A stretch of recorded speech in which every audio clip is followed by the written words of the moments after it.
Come April 17th, pre-arrival COVID-19 test requirements for international travellers to Australia will be lifted. For more, I have Professor Sanjaya Senanayake at the Australian National University live on the line. Professor Senanayake, it's been quite a while since we last spoke. Welcome back. Thank you, Sunny. Good to be back. Right. Professor, let's start with some background information behind this upcoming ease in border restriction into Australia. Yes, so Australia really for most of the last 2 and a bit years has had her borders closed. So it has really been an impenetrable fortress for people trying to get into Australia. But that started to change at the end of last year. And it's been gradually changing to the point where if you have a negative PCR, it's much easier to come in these days. And by April 17th, you won't even need to have a PCR evidence of not having COVID. Just 2 doses of vaccine on a vaccine certificate, and you can come into Australia. Right. Professor, meanwhile, I hear a number of variants, including the stealth Omicron and the so-called Delta Cron, have been detected in Australia. Could you tell us a bit more about their emergence there? Look, the most dominant strain in Australia right now, which is dominating our landscape, is the stealth Omicron, so BA2.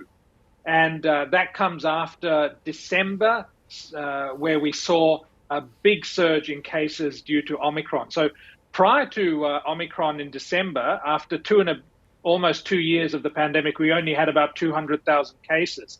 Now we've got well over 4 million documented cases. And that's mainly due to Omicron, but now to BA2 or the stealth Omicron variant. However, thankfully, in terms of disease severity and hospitalizations, BA2, the stealth Omicron variant, does not seem to be any more severe than Omicron, which is good news. And the oral antiviral medications like Paxlovid and Molnupiravir seem to work just as effectively against it as they did against Omicron. Right. So, Professor Senanayake, simply speaking, the emergence of these particular variants have not really affected containment efforts there then?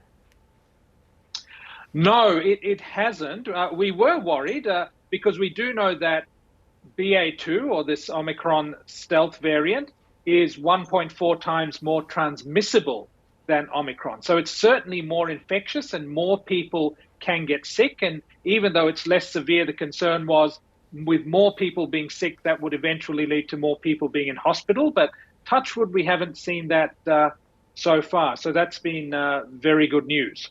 Right. And Professor, I understand Australia is poised to roll out its second booster dose starting this month. That would be April. Could you tell us a bit more about this particular plan?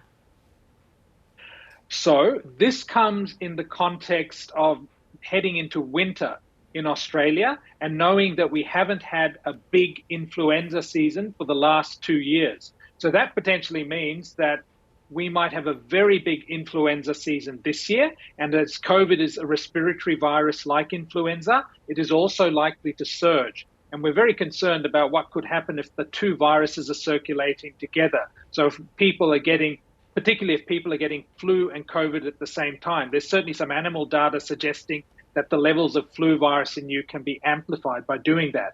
So we want to try and target the most vulnerable people over 65, those in nursing homes and those with low immune systems, and offer them a 4th dose or a second booster of vaccine, while at the same time encouraging everyone to get their influenza vaccine.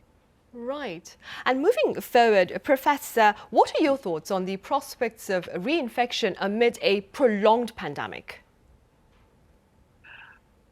Well, as we saw with Omicron, we saw large proportions of people, particularly initially in South Africa, where Omicron was first identified, where people who'd been infected in different waves of their pandemic, so the 3 prior waves, got reinfected with Omicron. So if new variants appear with these immune escape mechanisms, then we can definitely see reinfections. And the best way to protect ourselves against reinfections and hospitalization from reinfections is to make sure our vaccinations are up to date. And we've potentially, in the second half of this year, we'll have trial data from Moderna and Pfizer about their vaccines that specifically target Omicron, and that may be something we could look at it at in the second half of the year. Right, and we'll keep our fingers crossed for that, of course.